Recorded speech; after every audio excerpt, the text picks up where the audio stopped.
যে ড্যামের জল ব্রিজের মাধ্যমে এসে গ্রামে পৌঁছাচ্ছে, গ্রামের মানুষদের জন্য কৃষিজীবী যারা চাষবাস করে তাদের এই জলটা কাজে লাগায়। আপনাদেরকে জাস্ট দেখাবো যে জলটা কী পজিশনে আসে। দেখুন এখানে জল ভর্তি, যে ড্যামের জল সংরক্ষণ করে কিভাবে আনা হয় গ্রামে মানুষের চাষবাসের জন্য, এক দুর্দান্ত।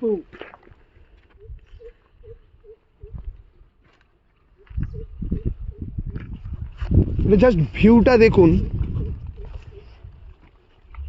যে কিভাবে ড্যামের জলকে ধরে রাখা হয়, ধরে রেখে এখানে নিয়ে আসা হয়।